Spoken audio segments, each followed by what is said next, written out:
Well, joining us now to talk about national projects is JP Gladu, a member of the Indigenous Advisory Council for the Major Projects Office. JP, also principal at Mokwateh and the former CEO of the Canadian Council for Indigenous Business. JP, good to see you. Thank you for making the time.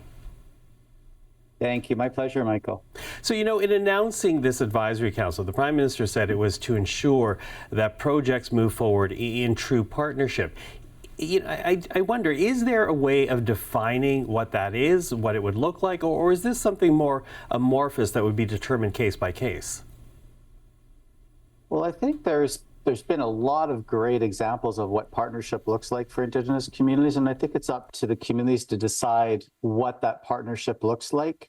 Certainly in this country, there have been, as I've mentioned, fantastic examples from the Clearwater deal, where communities are managing and own over 50% of the fishery, to the recent Enbridge deals, where dozens of nations are coming to the table in partnership with each other, with large corporations or infrastructure that already exists with some oil and gas companies, to mining projects are going to be the most interesting, in my opinion, given the risk profile of mining deals. But, the communities they're the ones that are going to have to decide what partnership looks like for them. But there's plenty of cases across the country where things have worked out really well, actually. Okay, so yes, case by case, and as you say, plenty of examples, yet you also say, and in fact you're on record as saying this, that the government got off to a rocky start with the introduction and passage of Bill C-5 politically. Politically, I think it's fair to say that the Prime Minister was trying to prove that he was serious about moving on priorities quickly, but how could he have done things differently?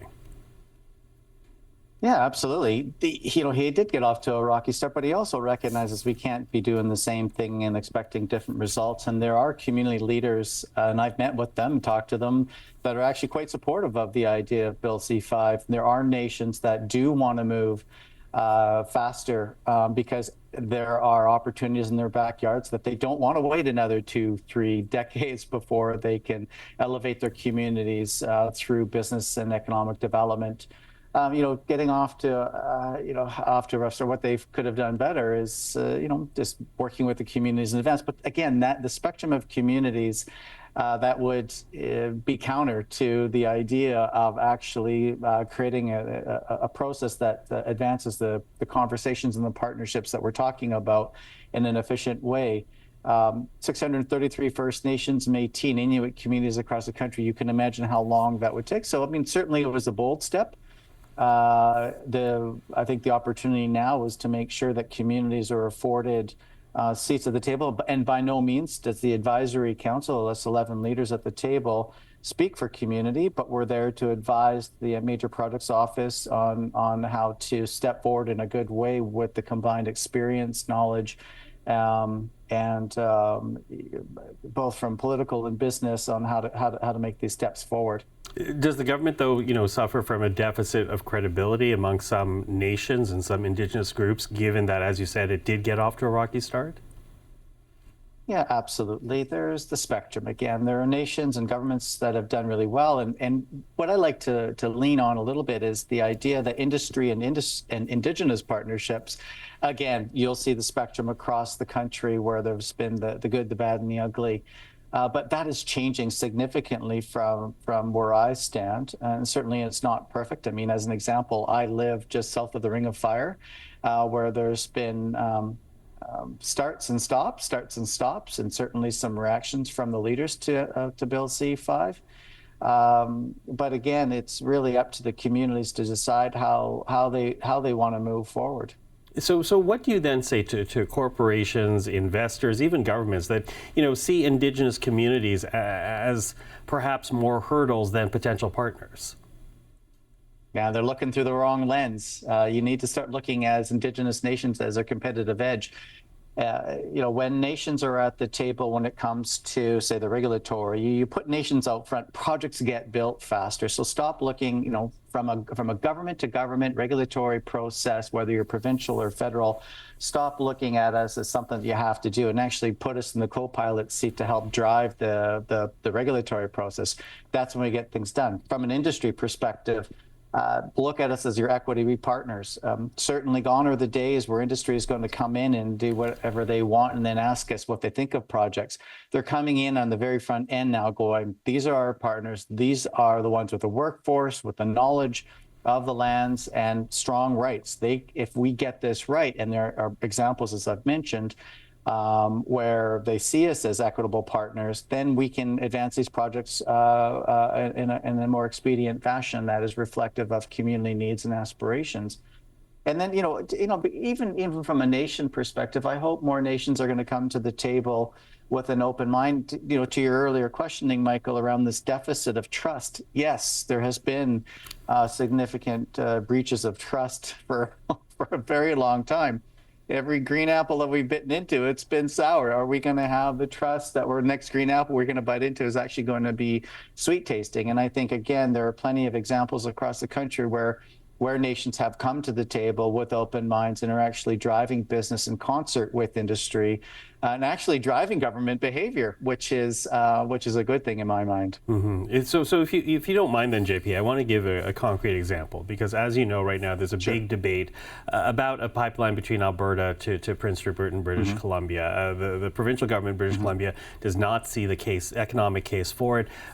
We've heard Indigenous communities in northern British Columbia expressing their opposition to it. So if this is a project that the federal government, along with because we know the Alberta government is behind this in terms of supporting, if they want to move forward with it, how did you advise them to move forward with it?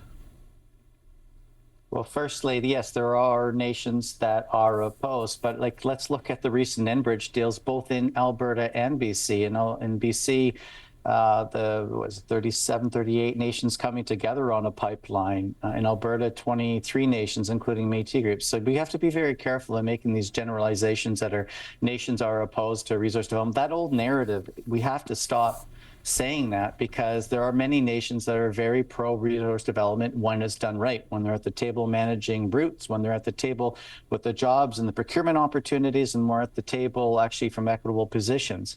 But there, like any society, there are going to be communities that are opposed. Now, I actually have to commend, some of the headlines that I've been reading in this. Premier Smith has certainly come out and saying and actually acknowledging, like, working with nations is going to be an incredibly important part of this conversation, and that's why she's flagging it with nations. It is a different mindset background in Alberta and in BC traditionally, but we're starting to see those lines starting to blur a little bit, because nations are starting to see the opportunities to guide projects, to be a part of them. As far as the business case goes, I mean, Trans Mountain shows that there's a big business case for our product, especially given what's happening in the U.S. with the tariffs and the trade wars that we're having. Nations across the Pacific Rim are using Canadian oil products. And that's great. We need more of our products going to global markets, whether that be gas or oil.